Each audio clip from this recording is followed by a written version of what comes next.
Why do you think it is that this very important concept is not necessarily taught more to the masses?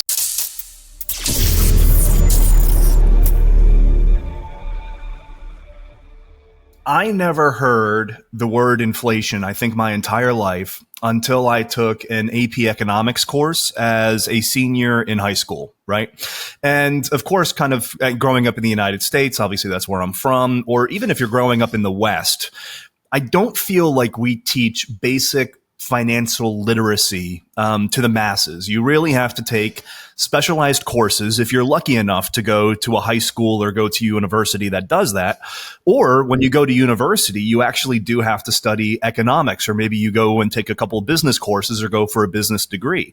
Outside of that, the only time that you ever really get to learn about inflation is really when it rears its ugly head. Particularly in the West, I would say, because, for instance, whenever you see, in the 80s, at least in the United States, there was rampant inflation. You had the gas crisis, et cetera, et cetera. But for the last 30 or 40 years, inflation has been relatively tamed. Why do you think it is that this very important concept is not necessarily taught more to the masses? Because I have to assume that was one of the main inspirations for you to write this book, to help educate people what inflation is, what causes it, and why maybe having 1,000 years of inflationary policy is not best for the world, not best for society. So my motive was partly, of course, to educate the people, and not only to give them knowledge, but also to give them a sort of an understanding, because knowledge is up here and understanding is more like a thing with the heart and how your emotions get I like that. in this.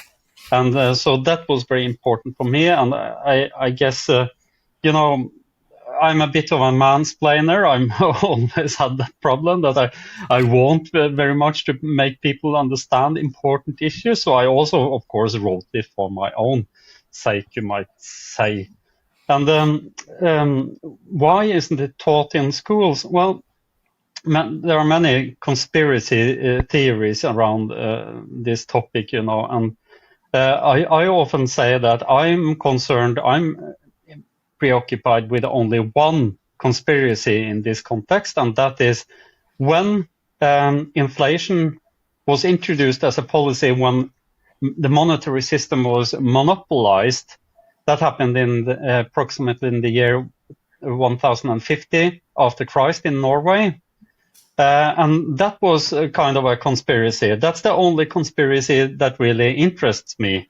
Because all those other conspiracies and theories around conspiracies, with, for instance, how the Federal Reserve was introduced in 1913, 1940, prepared in 1910 already, and also further back. But that's also, of course, some sort of a conspiracy. My favorite part of that conspiracy is that I forget JP Morgan sank the Titanic to kill everybody that was opposed. I don't buy that at all, obviously, but that's my favorite part of the Federal Reserve currency, that the Titanic sank to bring about central banking in the United States.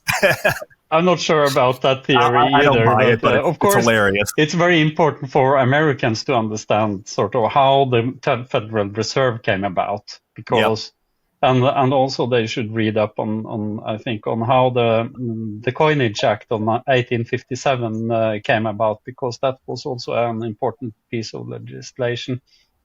But for me, it was more important to understand how it happened in my country in 1050, just 16 years before the end of the Viking Age, because those days and those events there were very dramatic and very interesting, and also what happened in the early days and the first years after 1050 is very instructive.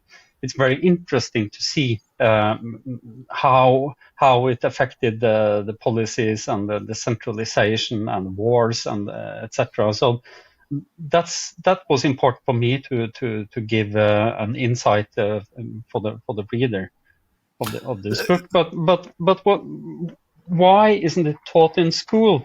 I think first of all, economics isn't in general taught in schools, and then it follows quite naturally that they don't teach us anything about money either. Yep. And just to complement what you said in your introduction to your question there, even if you study finance or economics, I don't think they give you a proper understanding of the nature of monetary policy and the motives of monetary policy, and it's quite skewed in sort of the direction of Keynesian and monetarist stuff, and you don't get the understanding that the Austrian School of Economics provides. So I think even if they teach some students something, it's not adequate, or at least it's not comprehensive enough.